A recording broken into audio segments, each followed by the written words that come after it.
Brought to you by Agilus Diagnostics.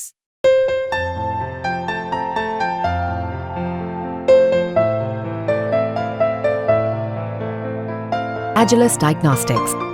तैयार हूं, तमाम मीडिया के सामने चर्चा करने के लिए तैयार हूं और सबूतों के हिसाब से। 1 महीने पहले मैंने एलजी साहब को लिखा, in the continuation of my earlier DO notes, क्योंकि मैं उनको करीब आधा दर्जन चिट्ठियां लिख चुका हूं। I once again I am writing to your good self to seek your help for recruitment of doctors and specialists in hospitals and health facilities of Government of Delhi. As you are aware that Delhi government hospitals also serve the most vulnerable section of the society. Not only the residents of Delhi but the residents of the neighboring states also visit these hospitals, health facilities of Delhi government. The government of NCT of Delhi is also in the process of construction of many new buildings as independent hospitals as well as buildings which will add capacity to the existing hospitals. However, it is very unfortunate that the quality of services in the already existing hospitals is suffering because large number of posts of doctors and specialists are lying vacant in the existing hospitals of Government of Delhi. I understand that taking permanent doctors through UPSC is taking time. Therefore, I have suggested that doctors and specialists may be hired on contractual basis. Similar recommendations have also been made by the committee chaired by Dr. S.K. Sareen on the direction of Honorable High Court. I have earlier sent similar request to your good self as services department directly comes under your control. I humbly request you to direct the department to expedite the process of hiring of doctors and specialists on contractual basis. ये निवेदन मैं LG साहब को आधा दर्जन बार कर चुका हूं जब से मैं आया हूं, मंत्री बना हूं, कि भाई आपसे परमानेंट हायर नहीं हो रहे, आप कॉन्ट्रेक्चुअल हायर कर लो। और एलजी साहब बार बार लिखते हैं नहीं आपको भ्रष्टाचार करना है उसके अंदर। अरे कमाल है, हायर आपको करना है, भ्रष्टाचार मैं कर दूंगा उसके अंदर।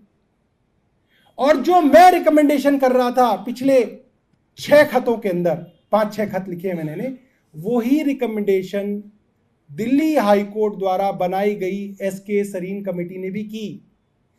डॉक्टर एसके सरीन कमेटी ने भी ये कहा कि भाई आप परमानेंट लाओगे, उसमें पता नहीं कितने समय लगेगा, आप तब तक कॉन्ट्रैक्ट पे तो हायर करो।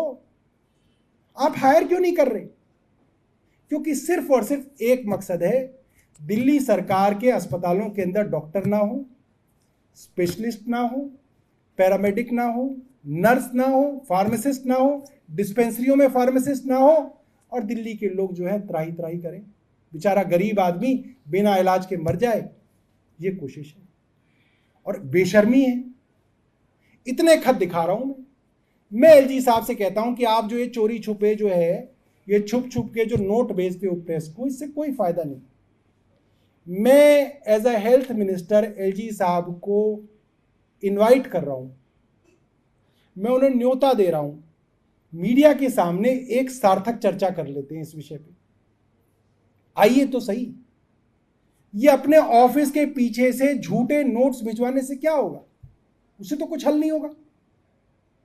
आप झूठ बोलते हैं, मैं अगले दिन आपका पर्दाफाश करता हूं, मैं आपको एक्सपोज करता हूं। एलजी दफ्तर की गरिमा गिरती जा रही है।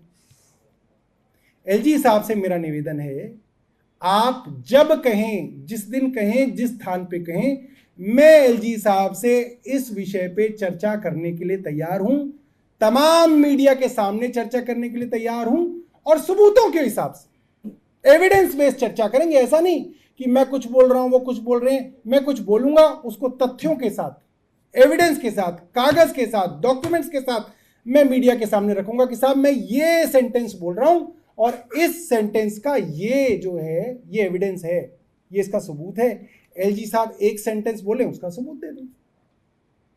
झूठ बोलने से कुछ हल नहीं हो रहा। और मैं ये बताना चाहता हूं, दिल्ली के और आसपास के राज्यों के, उत्तर प्रदेश, हरियाणा के हजारों लाखों लोग दिल्ली के अस्पतालों में इलाज करने आते हैं। एलजी साहब से निवेदन है, किसी दिन जाके देखें। जिसके घर में किसी को कैंसर हो जाता है, पूरा घर बर्बाद हो जाता है, उसका पूरा घर, पूरा पैसा, जितनी संपत्ति होती है, जितना पैसा अर्जित होता है, सब लग जाता है। वो बेचारे दर बदर भटक रहे हैं वो लोग, कहीं स्पेशलिस्ट नहीं है, कहीं डॉक्टर नहीं है, कहीं फार्मासिस्ट नहीं है। आप कुछ तो करिए। और आपने जब जबरदस्ती इस विभाग को लिया है तो आप इस पर काम कीजिए, और अगर आपको काम नहीं करना तो विभाग वापस कीजिए। इस तरह से तो नहीं चलेगा कि एक सरकार अपनी प्लानिंग के हिसाब से अस्पताल बनवा रही है, आपने अस्पतालों के अंदर भर्ती की प्रक्रिया नहीं शुरू की।